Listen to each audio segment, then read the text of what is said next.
Hello guys, કેમ છો તમે બધા? આજે આપણે ફરી મળી રહ્યા છીએ કેમ કે હું બનાવી રહી છું કંઈક નવું. સો હું આજે બનાવવાની છું rajma chawal. Very simple, quick and restaurant જેવું. So let's begin. બહુ વધારે પ્રેપ નથી કરી મેં. રાજમાને સવારે પલાળી દીધા હતા અને હવે હું એને વોશ કરીને બોઇલ પર મૂકી દઈશ. એમાં હું કોઈ મસાલો નથી નાખવાની, જસ્ટ સોલ્ટ, ધેટ્સ ઇટ. સો ચલો આપણે રેસિપીને ફોલો કરીએ. તો બન્યા રહેજો મારી સાથે અને એન્ડ સુધી વિડીયો જોવાનું ભૂલતા નહીં. અને પ્લીઝ ઇફ તમને વિડીયો ગમે તો મારી ચેનલને લાઇક કરજો, સબસ્ક્રાઈબ કરજો અને એક સરસ મજાની કમેન્ટ કરી દેજો. સો ચલો ફટાફટ વિડીયો સ્ટાર્ટ કરીએ આપણે. તો આ રાજમા મેં સવારે પલાળ્યા હતા જ્યારે હું જોબ જતી હતી. તો પાણી કંઈક આટલું બધું ડોળું થઈ ગયું છે. તો આને સૌથી પહેલાં તમારે છે ને વોશ કરીને આ પાણી છે ને નીકાળી દેવાનું, બિકોઝ આના લીધે ટેસ્ટ એનો ખરાબ થાય છે. તો ચલો ફટાફટ હું પાણી ક્લીન કરીને એને બોઇલ કરવા મૂકી દઉં.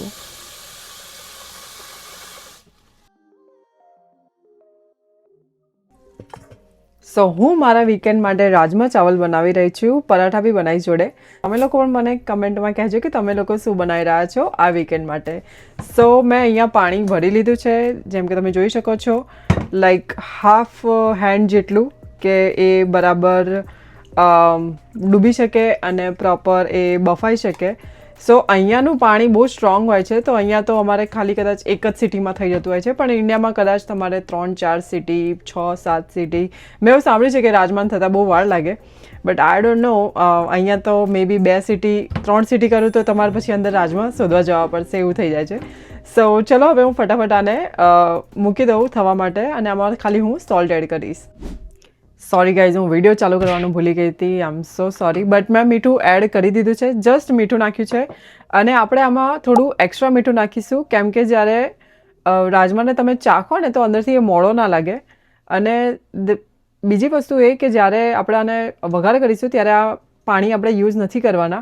તો તમે એની બિલકુલ ચિંતા ના કરતા કે આમાં મીઠું એક્સ્ટ્રા થઈ જશે. સો મેં મીઠું જે આપણે નાખીએ એના કરતાં થોડુંક વધારે નાખ્યું છે. That's it. હવે હું આને બંધ કરી દઈશ અને 2 સીટી કરીશું આપણે આની. તો અહીંયા હું રાઈસ પણ બનાવવા મૂકી દઈશ. બાજુમાં મેં ગરમ પાણી કરવા મૂકી દીધું છે. હું બતાવું તમને. ઓકે, સો એમાં હું આ મારા રાઈસ એડ કરી દઈશ. મેં 15-20 મિનિટ મે બી ધોઈને રાખ્યા હતા અને હવે હું એને એડ કરી દઈશ. તમે લોકો મને જણાવજો કે તમને કુકરવાળા કે તપેલીવાળા ભાત ભાવે છે કે મારી જેમ તમે પણ ઓસાયેલાવાળી ટીમમાં છો. બિકોઝ મને તો આ વાળા જ રાઈસ ભાવે છે. આઈ ડોન્ટ નો, બિકોઝ અમે લોકો 2-3 દિવસનું ભેગું બનાવીએ ને તો આ બેટર ઓપ્શન છે. સો હું આમાં એડ કરી દઈશ. આમાં એક ટ્રીક છે કે તમારે ગેસ છે ને પહેલાં ફૂલ રાખવાનો, બરાબર એને ગરમ થવા દેવાનો, એન્ડ દેન તમારે રાઈસ એડ કરીને એકવાર બોઇલ આવી જાય ને પછી થોડો ધીમો કરી દેવાનો અને એને સીજવા દેવાનું. એન્ડ દેન આ બી ડન થઈ ગયું છે. આમાં બી મીઠું એડ કરી દઈશું જરૂર પ્રમાણે.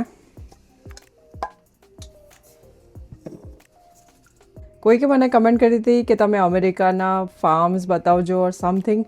એકચ્યુઅલી અમે લોકો ગયા હતા સ્ટ્રોબેરી ફાર્મ પિકિંગ માટે. અહીંયા ઉનાળામાં તમે સ્ટ્રોબેરી પિકિંગ માટે જઈ શકો અને શિયાળામાં તમે લોકો એપલ પિકિંગ પણ હોય છે. તો બેડ લક એ થયું કે જે દિવસે મારે રજા હતી અને હું ને મારા હસબન્ડ ત્યાં ગયા હતા, સ્પેશિયલી એ મને લઈ જવાનો હતો. બટ થયું એવું કે એ જે જગ્યા હતી એ મંડે જ બંધ હોય છે. સો સચ અ બ્લન્ડર, અમે લોકો ના જઈ શક્યા. સો મારું રહી ગયું. એન્ડ દેન બહુ જ બધો વરસાદ પણ આવી ગયો અહીંયા. તો આઈ ડોન્ટ થિંક સો કે હવે કોઈ સ્ટ્રોબેરી બચી પણ હશે પિકિંગ માટે. તો અહીંયા એવું હોય છે કે લાઈક તમને બાસ્કેટ વાઇઝ એ લોકો ચાર્જ કરતા હોય છે. એન્ડ દેન તમારી જાતે તમે અંદર જઈને પિક કરી શકો છો સ્ટ્રોબેરી ઝાડ ઉપરથી અને એ પ્રમાણે તમારે પે કરવાનું હોય છે. અને તમે ધ બેસ્ટ પાર્ટ, તમે બાય ધ ટાઈમ અંદર ખાઈ પણ શકો છો ફ્રેશવાળી, લાઈક ઝાડ પરથી ઉતારીને તરત જ. સો હું બહુ એક્સાઇટેડ હતી પણ આઈ ડોન્ટ થિંક સો આ વર્ષે બી કંઈ મારો મેળ પડ્યો. હવે હું ટ્રાય કરીશ મે બી કે શિયાળામાં હું એપલ પિકિંગ માટે જઈ શકું. So let's see. સો બાકી તો નવા જૂનીમાં કંઈ છે નહીં. તમે લોકો જણાવો, તમે લોકો શું કરી રહ્યા છો ઓર તમે મારો વ્લોગ ક્યાંથી જોઈ રહ્યા છો. જે લોકો નવા છે, ઘણા બધા નવા એડ થયા છે મારા યુટ્યુબમાં. સો હું એ બધાને જણાવી દઉં કે હું અહીંયા યુએસએમાં રહું છું. હું ગુજરાતી છું પણ મને હિન્દી પણ બહુ સારી રીતે આવડે છે, તો હું બંને લેંગ્વેજમાં વ્લોગ બનાવું છું. આવા સિમ્પલ ગુજરાતી રેસિપી બનાવું છું, દેન ક્યારેક ફરવા જાઉં તો એ વાળો પણ વ્લોગ બનાવું છું. તો તમને મારી ચેનલ પર અલગ અલગ ટાઈપના વ્લોગ જોવા મળશે. અને જો તમે મને પહેલી વાર જોઈ રહ્યા હોય તો થેન્ક યુ સો મચ. તો હું બેસિકલી અમદાવાદથી છું, તો મને તમે લોકો જણાવજો કે તમે ક્યાંથી મારો વિડીયો જુઓ છો. મને જાણીને ખૂબ આનંદ થશે. અને આપણે લોકો હવે હું ચોપિંગ સ્ટાર્ટ કરવાની છું, લાઈક ઓનિયન, ટમેટોઝ એન્ડ થોડી ટોમેટોની પ્યોરે જે અહીંયા રેડી મળે છે એ પણ નાખીશું, જેનાથી ગ્રેવી બહુ જ મસ્ત થાય છે. અને લસણ એ બધાને આપણે ચોપ કરી લઈશું ફટાફટ.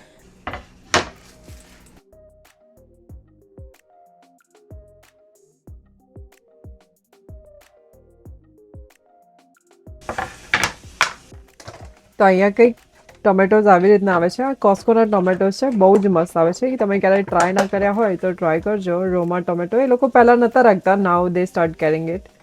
તો 4 ડુંગળીની સામે મેં 3 ટોમેટા લઈ લીધા છે. તો આ રહ્યું મારું બ્લેન્ડર.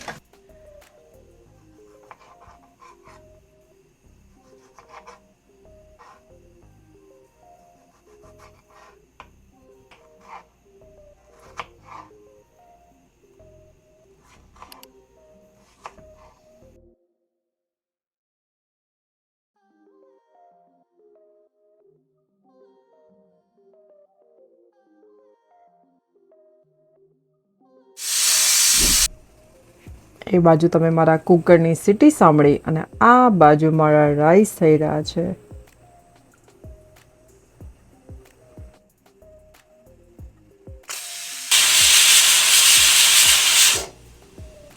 Thank God. આખું કુકર બગાડત બાકી, બટ નથી બગાડ્યું. તો રાજમાનું કુકર ઠંડુ થાય ત્યાં સુધી આપણે રાઈસને ફિક્સ કરી લઈશું. અને મારી આજુબાજુમાં જેટલા બી મેસ દેખાય છે, પ્લીઝ ડોન્ટ બોધર, ખાલી મને જ જુઓ તમે લોકો, બિકોઝ મારી આજુબાજુમાં મેસ રહેશે જ. કેમ કે હું વર્ક કરું છું, 9 to 5 જોબ છે, હું 3 લોકોનું ધ્યાન રાખું છું અને હું એકલી જ છું બધું કામ કરવા માટે. તો મને જેટલો ટાઈમ મળે એટલું હું કરી રહી છું. અને પ્લસ મેં હવે ઇન્સ્ટાગ્રામ અને યુટ્યુબ ચાલુ કર્યું છે, તો મારી પાસે જે થોડો ઘણો બી ટાઈમ રહેતો હતો એ બી હવે નથી રહેતો. બટ હું ટ્રાય કરીશ કે હું થોડું બધું સાફ કરવાનું ચાલુ કરું. બટ ટાઈમ લાગશે. સો ગાઈસ પ્લીઝ પહેલાંથી કહું છું, કમેન્ટમાં કંઈ જ ના લખતા આની માટે. તો મારો રાઈસ ઓલમોસ્ટ થઈ ગયો છે, તો હું આને ફટાફટ હવે સ્ટ્રેન કરી લઈશ. અને હવે બેસ્ટ રિઝલ્ટ માટે તમારે શું કરવાનું છે, આ વાળો રાઈસ પાછો જ આમાં નાખીને ઢાંકણું ઢાંકી દેવાનું, એટલે એની વરાળથી જેટલું બી બાકી છે ને એ બધું સરસ કૂક થઈ જશે, ઓવર કૂક નહીં થાય. તો મેં ફરી પાછું એમાં કાઢી દીધો છે ને હવે હું આને ઢાંકી દઈશ. લુક, તમને આ બાસમતી જેવો જ રાઈસ લાગશે, પણ આ બાસમતી નથી, આ સાદો રાઈસ છે. પણ આપણે ઓસાઈને બનાવે છે એટલે એવો ખુલ્લો લાગે છે. તો રાઈસ થઈ ગયા છે અને રાજમાનું સીટી પણ બંધ થઈ ગયું છે. તો હવે હું એને ખોલીને એની વઘારની તૈયારી કરીશું આપણે. તો આ પાણી છે ને એને આપણે ડિસ્કાર્ડ કરી લઈશું, આપણે આ પાણી નહીં યુઝ કરીએ. તો ખાલી 2 સીટીમાં ફોતરા નીકળી ગયા છે રાજમાના. હું કહું છું ને અહીંયાનું પાણી બહુ સ્ટ્રોંગ છે. હું સ્ક્રીન ઉપરથી રજા લઉં છું અને તમને સીધું ગેસ પર કેમેરો કરી દઈશું, તો તમે એને એક્ઝેક્ટલી જોઈ શકો કે હું શું કરી રહી છું. તો ઓકે ગાઈઝ, મળીએ આપણે વિડીયોના એન્ડમાં. તો હવે અહીંયા મેં એક પેન લઈ લીધું છે વઘાર માટે, અને પછી વઘાર આપણે કુકરમાં એડ કરી દઈશું. સો મોટા વાસણની કંઈ જરૂર નથી. હું ગેસ ચાલુ કરી દઈશ. એન્ડ દેન આમાં આપણે થોડું ઘી અને થોડું ઓઇલ એડ કરીશું. હું ઓઇલ લઈ લઈશ. એના પછી આપણે અંદર એમાં હિંગ એડ કરીશું અને પછી ઓનિયન એડ કરી દઈશું. આમાં રઈ જીરું કશું નાખવાની તમારે જરૂર નથી. અને મારી પાસે અહીંયા એક સ્પેશિયલ રાજમા મસાલા છે, એ હું ઓલવેઝ એડ કરતી હોઉં છું. તો ઇફ તમને જોઈએ તો તમે મને કમેન્ટમાં જરૂર કહેજો, તો હું આની રેસિપી તમને એકવાર શેર કરી દઈશ કે હું આ મસાલો કેવી રીતે બનાવું છું. નોર્મલી હું દરેક મસાલા હું મારી જાતે જ બનાવતી હોઉં છું. તો અમે લોકો અહીંયા લસણ આવી રીતના ફોલીને રાખતા હોઈએ છીએ, અને આ મારે સારું એવું લાઈક 15-20 દિવસ, મહિનો સુધી ચાલતું હોય છે, તમે જોઈ શકો છો. તો હું આની 8-10 કડીઓ લઈને તેલ આવી ગયું છે. હવે હું એમાં હિંગ એડ કરી દઈશ, 1 ચમચી. આપણે આ ઓનિયન એડ કરી દઈશું.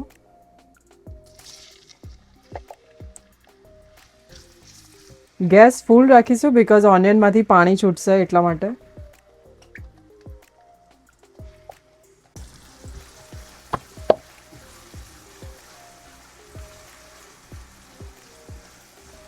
હવે આ પિંક કલરની થાય ત્યાં સુધી આપણે બીજી તૈયારી કરી દઈશું. હું ટોમેટો પણ આમાં જ પીસી કાઢીશ.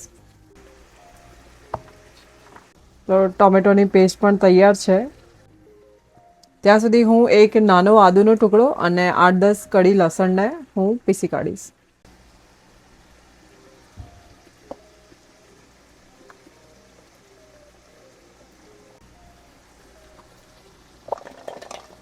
તો મેં અહીંયા આદુ લસણ બી પીસી કાઢ્યું છે.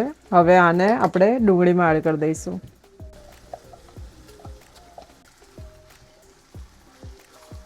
તમે જોઈ શકો છો ઓનિયન પિંક કલરની થઈ ગઈ છે. તો હવે આપણો આ મસાલો રેડી થઈ ગયો છે. તમે જોશો તો રેડ થઈ ગઈ છે ઓનિયન અને ગાર્લિક અને જિંજર બધું જ. તો હવે જે હું તમને ગેસ હું હવે ધીમો કરી દઈશ. હું જે તમને વાત કરતી હતી ટોમેટો પ્યોરીની, એ હું વાત કરતી હતી આની. આ છે ને એક ઓર્ગેનિક પેસ્ટ આવે છે, આ કોસ્કોની છે. તો તમે આને યુઝ કરો ને તો આનાથી રસો બહુ મસ્ત થાય છે. બેસિક મરચું, હળદર, ધાણા જીરું, તમારા ઘરમાં જે પ્રમાણે તીખું ખાતા હોય એ પ્રમાણે. ધાણા જીરું, હળદર, અને પછી હું લઈશ આ રાજમા મસાલા.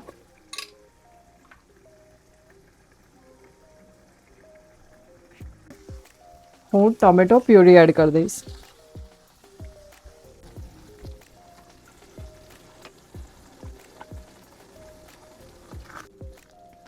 ગાઈઝ, ઘરમાં એટલી મસ્ત સ્મેલ આવી રહી છે. તમે જરૂરથી આ રેસીપી ટ્રાય કરજો અને મને જણાવજો કે તમને કેવી લાગી ને તમારા ઘરના બધાને કેવી લાગી. તો હવે આને એકવાર ફરીથી આને ઓઇલ ઉપર આવવા દઈશું, ત્યાં સુધી થવા દેવું પડશે. અને એની સાથે સાથે હું આ જે ટોમેટોની પેસ્ટ હતી એ પણ એડ કરી દઈશ. That's it. આ તમારા રેસ્ટોરન્ટ જેવા જે રાજમા હોય છે એવા તૈયાર થશે. હવે આને આપણે કવર કરીને થવા દઈશું 5 મિનિટ. હવે આમાં જે આપણે લસણ ને બધું યુઝ કર્યું હતું ને, એમાં મેં થોડું પાણી એડ કર્યું છે અને મિક્સ કરીને બરાબર આમાં એડ કરી દઈશું. એટલે ગ્રેવી એકદમ પરફેક્ટ વાળી થાય ને નીચે ચોંટે નહીં મસાલા.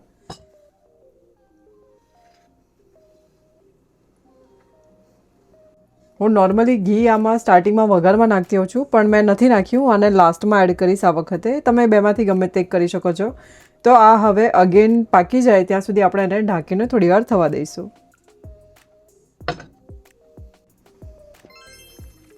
બસ આટલી સુધી જ આપણે રાહ જોવાની હતી. જે આ કેવું તમને તેલ ઉપર જોવાય છે ને, બસ ત્યાં સુધી જ.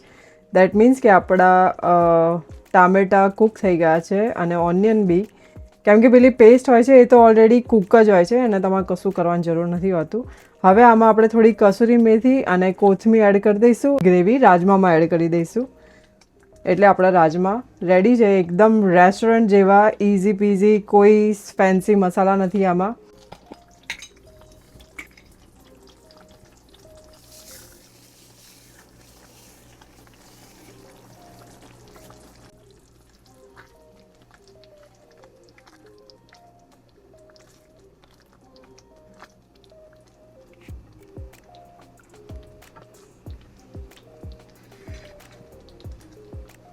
હવે આને હું રાજમામાં એડ કરી દઈશ.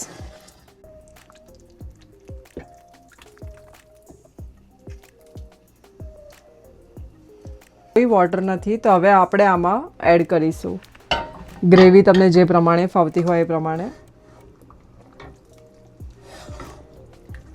તો આમાં હવે આપણે ગરમ પાણી એડ કરીશું. તો રાજમા હવે મસ્ત મિક્સ થઈ ગયા છે. આપણે હવે એને ધીમા ગેસે 20 to 25 મિનિટ્સ મસ્ત એને ઉકળવા દઈશું, જેથી એનો બધો જે ટેસ્ટ છે એ રાજમાની અંદર એડ થઈ જાય. તો હોપ તમને લોકોને મજા આવી હશે આજના વિડીયોમાં, બિકોઝ થોડો કંઈ ડિફરન્ટ હતો. જસ્ટ કુકિંગ નહોતું, થોડી ઘણી વાતો હતી. અને ઇફ તમે મારો પેલો વિડીયો ના જોયો હોય કે જે મેં એમેઝોન હોલ કર્યો હતો, જેમાં મેં બહુ બધી શોપિંગ કરી છે, એક ફેશિયલ કિટ પણ મંગાવી હતી. હવે નેક્સ્ટ વિડીયો હું પ્લાન કરું છું કે હું એ ફેશિયલ કિટને યુઝ કરું અને તમને બતાવું કે એ કેવું રહ્યું મારા માટે. આટલા બધા યર્સ પછી ફેશિયલ કરવાની છું.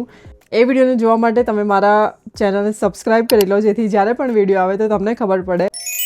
तो देखिए ये कैसे उबाल आ रहा है, बस आपको इतना उसको उबालना है और ये हमारा राजमा रेडी है.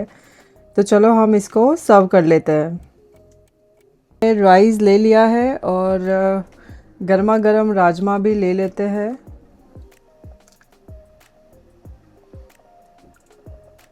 इसको मैं थोड़ा सा गार्निशिंग कर लूँगी धनिया के साथ.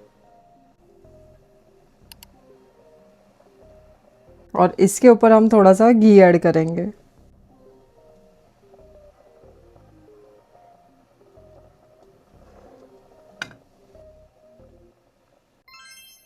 तो मेरा तो डिनर रेडी हो चुका है और अब मुझसे रहा नहीं जा रहा है, तो मैं इसको एंजॉय करती हूँ और आपको मिलती हूँ नए वीडियो के साथ. तो तब तक के लिए बाय बाय, अपना ध्यान रखिए.